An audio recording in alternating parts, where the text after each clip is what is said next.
Siap, selamat siang. Perkenalkan, saya Christina Loishanipa dari kelas 11 MIPA 1. Izin mempresentasikan PowerPoint minyak bumi saya. Yang pertama ada komposisi minyak bumi. Minyak bumi atau petroleum merupakan bahan bakar fosil yang bersifat kental, mudah terbakar, dan berwarna coklat kehijauan. Minyak bumi merupakan campuran kompleks yang sebagian besar terdiri dari senyawa hidrokarbon. Hidrokarbon utamanya adalah alkana, sedangkan sisanya adalah sikloalkana, alkena, alkuna, dan senyawa aromatik. Untuk komposisi senyawanya, yang pertama ada hidrokarbon dengan jumlah 90-99%. Kandungan senyawanya ialah alkana, sikloalkana, dan aromatis. Yang kedua ada belerang atau sulfur dengan jumlah 0,7-7%. Kandungan senyawanya ialah tioalkana dan alkana tiol. Yang ketiga ada nitrogen dengan jumlah 0,01-0,9% dengan kandungan senyawa pirol. Yang keempat ada oksigen dengan jumlah 0,01-0,4% dengan kandungan senyawa asam karboksilat. Dan yang kelima ada organologam dengan persentase sangat kecil. Kandungan senyawanya ialah logam nikel. Yang kedua ialah pembentukan minyak bumi dengan tahap-tahap sebagai berikut. 1. Jasad tektonik terbawa air dan tertimbun bersama lumpur di dasar laut. 2. Jasad mengendap dan diproses selama jutaan tahun. 3. Jasad menghasilkan bintik-bintik minyak dan gelembung gas dengan lumpur berubah menjadi batuan sedimen berpori. 4. Jasad bergerak ke tempat yang tekanannya rendah dan terkumpul di daerah perangkap, yaitu batuan kedap. Dan yang kelima, gas alam dan minyak terakumulasi sebagai deposit minyak bumi. Minyak bumi dan gas alam sering juga disebut sebagai bahan bakar fosil karena terbentuk dari sisa-sisa organisme. Bahan bakar fosil tergolong sumber daya alam tak terbarukan, karena proses terbentuknya yang sangat lama tersebut. Yang ketiga ialah pengolahan minyak bumi. Minyak bumi adalah minyak mentah atau crude oil, sehingga harus diolah terlebih dahulu. Ada dua tahap dalam pengolahan minyak bumi.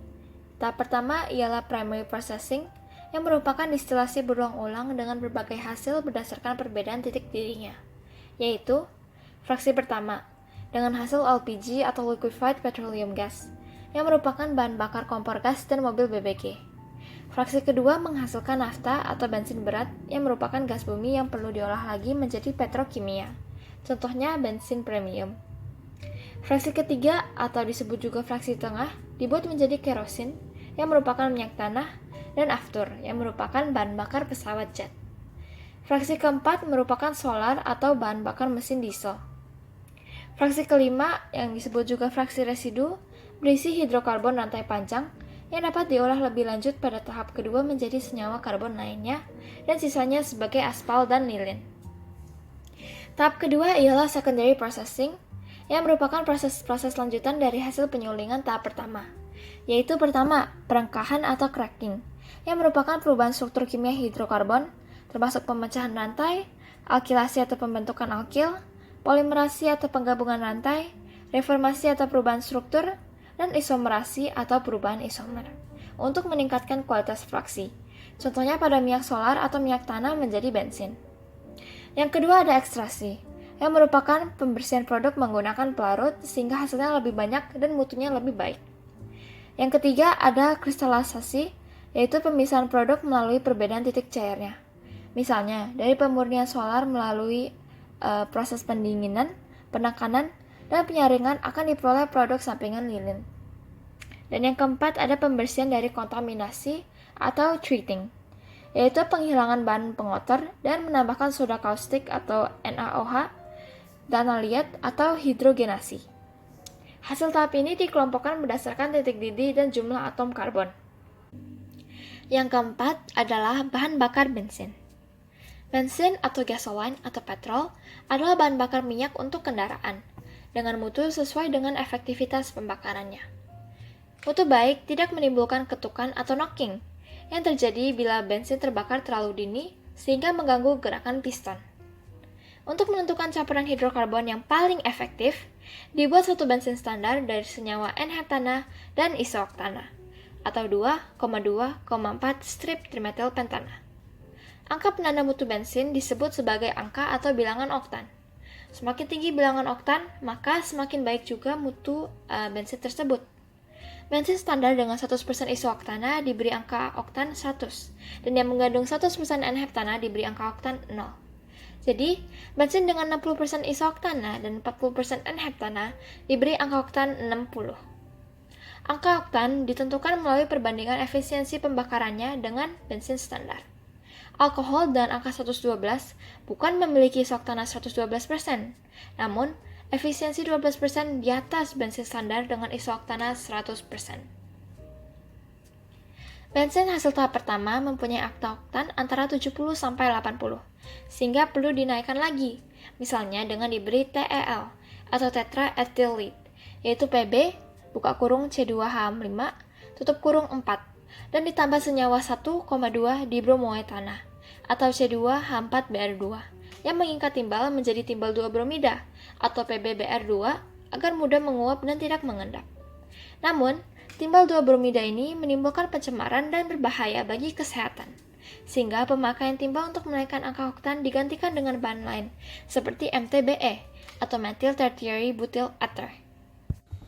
Yang kelima ada polusi udara. Pembakaran bensin ada dua, yaitu yang pertama pembakaran sempurna yang menghasilkan karbon dioksida dan uap air.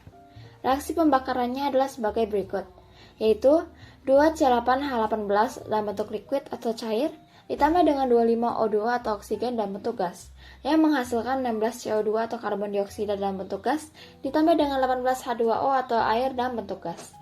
Yang kedua ada pembakaran tidak sempurna yang menghasilkan partikel padat yang disebut asap dan butiran halus dari karbon yang disebut telaga serta karbon monoksida, karbon dioksida, dan uap air.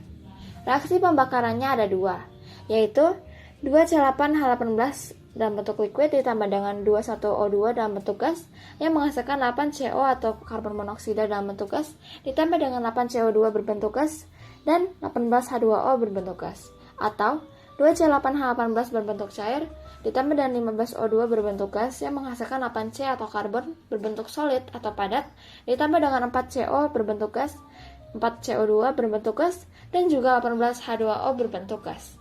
Jenis pembakaran ditentukan oleh perbandingan volume bensin, yaitu oktana atau C8H18 karena itu merupakan kandungan utama bensin, dan volume oksigen atau O2.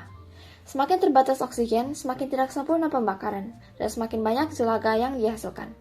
Selain CO dan CO2, pembakaran menghasilkan belerang dioksida atau SO2 dari minyak bumi dan oksigen nitrogen atau NOx dari udara, dengan reaksi sebagai berikut, yaitu N2 dalam bentuk gas ditambah dengan O2 dalam bentuk gas yang menghasilkan NOx dalam bentuk gas. Nah, beberapa senyawa-senyawa yang dihasilkan oleh reaksi-reaksi tersebut dapat menimbulkan polusi udara, yaitu suatu kondisi di mana kualitas udara menjadi rusak dan terkontaminasi oleh zat-zat, sehingga menimbulkan beberapa dampak buruk, seperti yang pertama pemanasan global, yang dihasilkan oleh CO2 dan NO2 yang merupakan gas rumah kaca. Yang kedua, mengganggu kesehatan, yang ditimbulkan dari karbon monoksida, yang merupakan gas beracun tanpa bau dan rasa, yang mengganggu fungsi hemoglobin atau Hb, yaitu protein dalam sel darah merah, dan mengikat oksigen. Contohnya pada gas dari knalpot. Yang kedua ada juga itu jelaga yang merusak alat pernafasan bila terhirup, dan juga NOx yang memberikan iritasi pada mata yang menyebabkan perih dan merah. Berikutnya yang ketiga itu mempengaruhi iklim. Polusi yang mengendap di atmosfer membuat lapisan ozon tidak stabil dan terjadinya perubahan iklim.